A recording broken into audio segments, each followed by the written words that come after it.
সারা রাত বিলাইয়ের লগে মাছ ধরছি, মাছ ধরে বিলাইরে খাওয়াইছি, কিছু নিজে লেগে নিয়ে গেছি। মানে রাত্রেবেলা মাছ ধইরা হাতের থেকে এত বিচ্ছি গন্ধ করতেছিল। রাত্রেবেলা বাইর হইছি বসির লেগে টোপ কিনতে, কিছু বসিও কিনতে হইব, বসি পাথরে লেগে ছেঁড়া জায়গা। তো রাত্রেবেলা কিছুক্ষণ মাছ টাছ ধইরা খাইতে বইছি। তো খাইতে বইয়া দেখতাছি এখানে আমার লগে হাজার হাজার দর্শক আয়া পড়ছে। এই দর্শক লইয়াই খাওয়া দাওয়া করছি, দর্শকরেও খাওয়ান দিছি। বসিতে একটা মাছ ধরা খাইলে দর্শক দৌড়ায় পরে, মনে করে যে আমরা নিজেরা না নিয়ে দর্শক রে দিয়া দিম।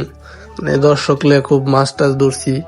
মানে রাত্রেবেলা সারা রাত মাছ ধরা সকালবেলা ফজরের নামাজের লেগে অজু করছি, অজু করে বাইর হইছি। মানে হাতের থেকে এত পরিমাণে বিচ্ছিরি গন্ধ করতেছে। সাবান দিয়ে আমি মনে হয় যে 15 মিনিট সাবান দিয়ে খালি হাতই ধুইছি। মানে হোটেলে সাবান যেগুলা দেয়, এই সাবান দিয়ে ডলতে ডলতে হাত সাবান শেষ করে লিছি। তো সকালবেলা মাছ ধরতেছি নামাজের পরে, এনে তাড়াতাড়ি একটু ভিডিও করতেছি, সূর্য উঠতেছে, এনে মাছ ধরতেছি। মানে রাত্রেবেলা আইছিলাম মনে হয় 10টা-11টার দিকে, সারা রাত মাছ ধরছি 6টা-7টা বাজে পর্যন্ত। তো ডাবল মাছ ধরলাম।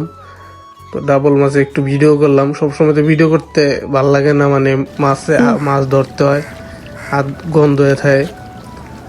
তারপরে একটু ছিপ মারতাছি, এটা ভিডিও করলাম।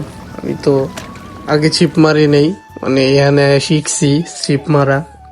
তো একটা মাছ ধরা বিলারে দিতেছি যে কেডা খাবি। এক মাছ খাওয়ার লেগিয়া দর্শকের অভাব নেই। এনে সাতটাছি কে খাবি। আমার হাতের থেকেও কামড় দেয় না। এই দিক দিয়ে আবার বিলাই অনেক ভালো আছে যে হাতের থেকে কামড়ায় না, কিন্তু একটা যদি মাছ ধরা খায় বসিতে, এটা উপরে তুইলা আনতে আনতে বসির থেকে কামড়ায় ছিঁড়া লইয়া যাবো। এরা আবার এত ভালো। মাছটা দিলাম, যে পাইলো ওই খাইলো। তো আজকের মতো এতটুকুই, বাই।